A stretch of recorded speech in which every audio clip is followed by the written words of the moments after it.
Hey everyone, welcome back to our channel. Today, we're tackling how to use AirPlay on the iPad in 2025. If you're an Apple user, AirPlay is your go-to feature for wirelessly streaming content from your iPad to compatible devices like Apple TV, smart TVs, or speakers. It's super handy for sharing photos, watching videos, or even playing music in another room. Let's dive right in. First things first, make sure your iPad is updated to the latest iOS version for 2025. This ensures all the newest AirPlay features work smoothly. Start by connecting your iPad and the target device, like an Apple TV, to the same Wi-Fi network. This is crucial for a stable connection. To get started, swipe down from the top right corner of your iPad screen to open the control center. Look for the AirPlay icon. It's that screen with a triangle at the bottom. Tap on it, and you'll see a list of available devices.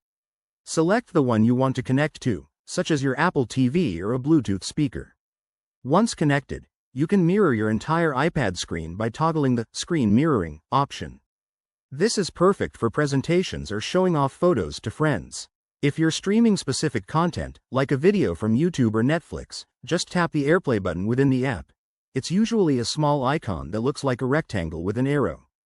One cool tip for 2025.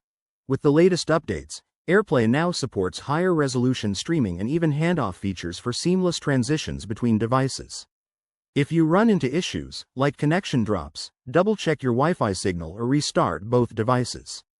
And that's it, you've now mastered using AirPlay on your iPad. It's a game changer for wireless entertainment. If you found this tutorial helpful, hit that like button, subscribe for more tech tips, and drop a comment below if you have questions. Thanks for watching, and see you in the next video.